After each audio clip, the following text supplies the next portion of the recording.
Fala, meu povo! Bom dia, boa tarde, boa noite, tudo bem com vocês? Eu sou Raíssa Hille, como vocês já sabem, e eu tô aqui para falar hoje de gravidez e diabetes. Gente, eu sei que eu tô sumida, preciso parar um segundo, pedir perdão para vocês por esse tempo inteiro que eu fiquei desaparecida aqui, praticamente um ano, né? Que eu fiquei sumida do YouTube, mas eu tenho uma justificativa, vocês vão me entender. Talvez vocês tenham visto, né, no último vídeo que eu postei, que eu tava grávida, né? E aí eu fiquei grávida um tempão, e aí depois o bebê nasceu. E aí é trabalho pra caramba. Não sei se eu contava isso pra vocês, negócio de ter filho, dá um trabalho danado. Por isso que eu sumi. Mas agora eu vou voltar, 2022 tá aí, vamos voltar. Tô com muitos planos aqui pro canal, então me ajudem aí, curtam o vídeo, comentem, sigam o canal para me empolgar, para eu poder fazer mais vídeos com muito conteúdo aqui para vocês, tá bom? Mas vamos ao que interessa. Nada melhor do que voltar, né, para fazer os vídeos aqui pro canal, falando desse assunto que me afastou, acabou me afastando, que é a gestação, né, não especificamente a gestação com diabetes, né, mas vamos falar de gestação e diabetes e quebrar aí alguns mitos que ainda existem sobre gravidez com diabetes. Tá? Então vamos lá, para quem não sabe, eu sou diabética tipo 1 há 22 anos. Quando eu engravidei eu era diabética tipo 1 há 21 anos, né? E eu engravidei sem querer, eu não estava preparada, o que não é muito, né, interessante para diabéticas tipo 1 que querem engravidar, ou diabéticas tipo 2 também. Então vai a primeira dica. A primeira dica para você que é diabética tipo 1 e quer engravidar é se planeje a gestação, porque é importante que você esteja com a glicemia mais baixa, com a glicada mais controlada, de preferência perto de 6%, tá? Nunca acima de 7%, para que você mantenha aí uma gestação tranquila e saudável, tanto para você quanto para o seu bebê, tá? Eu engravidei sem querer, por sorte, ou não. Eu estava com a glicada 5,9 na época que eu engravidei, eu tinha perdido peso também, estava melhorando a minha alimentação e acabei engravidando. Eu também não sei se foi isso que facilitou engravidar ou não. Tava tomando glifage, às vezes o glifage ajuda. Enfim, não sei. Sei que eu engravidei sem querer, não planejei, não, assim, sempre quis, né? Mas não estava naquela hora, aquela ideia ali. Enfim, e aí engravidei e não tive sintoma absolutamente nenhum durante toda a gestação. Isso eu não tenho do que reclamar. Não senti nenhum enjoo nunca, não senti dor, não senti nada. Assim, as coisas que as gestantes mais reclamam, né, de gravidez, eu não senti nada. Até o 6º, 7º mês ali eu fiquei super tranquila, até que no 7º mês eu tive Covid. E aí eu vou falar disso no próximo vídeo, então se você quer saber como é que engravidei, gestação com o diabetes, com Covid, vem no próximo que eu vou falar, tá? Mas eu engravidei e aí eu tive Covid com 7 meses de gravidez, foi no Natal do ano retrasado, né, de 2020. E foi bem complexo, assim, eu fiquei com muito medo, não, né, graças a Deus ficou tudo bem, eu vou explicar no outro vídeo, mas, né, já estava no final da gestação, a barriga já estava muito grande, eu fiquei com o maior barrigão, e como eu sempre falei, nunca escondi isso, até falo muito sobre isso lá no meu Instagram, todo mundo acompanha a minha gestação dia a dia por lá, eu não consegui manter assim, o controle ideal que eu deveria ter do diabetes, né, no meio da gestação. Eu tive que me mudar de apartamento, a gente teve que se mudar, o apartamento novo tinha diversos problemas, pra vocês terem ideia, eu fiquei 15 dias tomando banho de balde, porque não tinha instalação elétrica para o chuveiro, a gente teve que mandar fazer. Aí eu tive que mandar instalar tudo aqui para fazer meu ateliê, né, no apartamento novo, um estresse danado, uma correria, então foi tudo muito corrido, muita ansiedade também, aí tava no meio da pandemia, né, junto com a pandemia e muitas incertezas, enfim, eu tava muito ansiosa e acabava comendo além da conta e não tava contando os carboidratos como eu deveria, não tirava o tempo necessário para fazer isso. Eu terminei minha gestação com a glicada 6,4, que é ótimo, né, mas podia ter sido melhor. E como toda criança da minha família, todo menino da minha família, meu filho nasceu enorme, né? Se a gente for seguir assim, né, o padrão, meu pai nasceu com 5 quilos, na roça, pensa, meu Deus. Meu irmão nasceu com 4 quilos e meu filho nasceu com 4 quilos 240. Só que ele nasceu prematuro. Então, ele nasceu com 8 meses, né? 36 semanas. Com 36 semanas, eu já estava programada para fazer a indução do parto com 37, porque ele já estava muito grande. E com 36, a minha bolsa estourou. né? E aí eu entrei em trabalho de parto. Eu vou contar o meu relato de parto também mais pra frente. Se vocês quiserem assistir, fiquem de olho e se inscrevem no canal. E aí eu entrei em trabalho de parto com 36 semanas. Ele nasceu prematuro. Ele nasceu bem grandão, mas assim, nasceu ótimo e nasceu com hipoglicemia, o que é muito comum, né, em filhos de mães diabéticas. Mas já foi pro quarto, não precisou de UTI, não precisou de ajuda, até porque a gente fez tudo direitinho. Então ele nasceu ótimo e tá ótimo. Tá com quase um ano. Esse menino vai fazer um ano. Gente, olha só, vou botar uma fotinha pra vocês verem. Olha que coisa gostosa.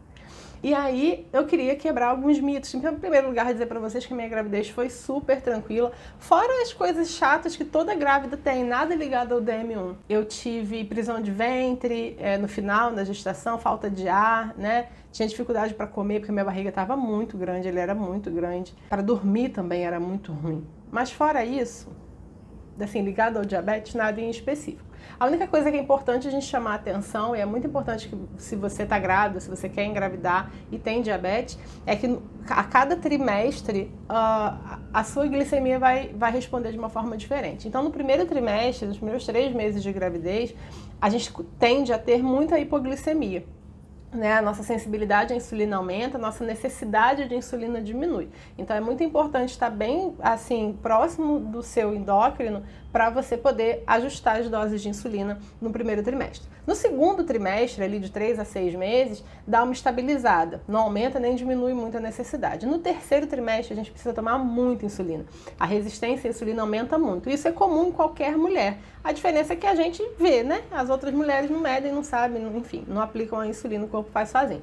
Mas a gente que aplica, a gente sabe que precisa de uma dose de insulina bem maior, assim, muito maior. Chega a ser assustador. E tá tudo bem, é normal mesmo. Inclusive, as gravidinhas que eu acompanhei, né, na minha consultoria, e a gente conseguiu fazer todos esses ajustes muito tranquilamente, todas elas tiveram seus bebês saudáveis e ficou tudo bem. Porque é muito importante fazer esse ajuste, assim, bem próximo, porque é praticamente semanal, né, no final da gestação. E foi tudo bem, ele nasceu ótimo, graças a Deus, eu também fiquei muito bem, me recuperei muito bem, vou falar depois dos primeiros dias dele também aqui no canal, tá? Então vamos quebrar alguns mitos, vamos aproveitar que a gente tá aqui, quebrar alguns mitos. Primeiro mito é que a mãe diabética não pode engravidar ou não deveria. Infelizmente, tem muitos médicos que ainda falam isso, muitos profissionais que ainda falam isso, que a mãe diabética não pode engravidar, que a mulher diabética tem muito risco de morrer ou de perder o bebê. Isso não é verdade. Tá? O que acontece é que a gente precisa entender como o diabetes funciona. Porque a gente fala bom controle é muito aleatório, né? Quem tem um bom controle? Quem entende como o diabetes funciona. Porque, o que é o diabetes, como que a insulina funciona e o alimento funciona. Entendendo esse conjunto, a gente pode ter uma gestação muito tranquila, porque a gente consegue adaptar as doses de insulina, as medições de glicemia, enfim, ficar atento e fazer essas alterações previamente, antes de ter problemas, né? Então, assim, muito tranquilo, é possível, totalmente normal engravidar tendo diabetes. Inclusive, eu já tô querendo ter mais uns filhos aí, pelo menos uns 2. Vamos ver como é que fica aí. Outra coisa, segunda coisa. A mãe diabética não precisa fazer cesárea, obrigatoriamente. Tem muita gente que acha que a mãe diabética, seja diabética tipo 1 ou que tenha diabetes gestacional ou diabetes tipo 2, precisa obrigatoriamente fazer cesárea. Isso é mentira, tá? Pelo contrário, o parto normal é muito mais, que a gente chama de parto vaginal ou natural, né, se for o caso, ele é muito mais saudável, muito mais seguro para a mãe e para o bebê. É claro que tem que ter uma equipe, né? Se você puder ter uma equipe, se você tiver um hospital melhor, né, mais atencioso para você, melhor. Mas não é obrigatório fazer cesárea. É muito importante saber disso. A gente tem uma instrução de interromper a gestação um pouco antes, mas interromper a gestação não significa fazer cesárea. Existem outros métodos de indução para que a gente possa ter o parto normal e que isso faz muito bem, tanto para o bebê quanto para a mãe. Tá? Esse é o segundo mito. Terceiro mito, o bebê nasce com diabetes. Existe uma chance maior de nascer com diabetes.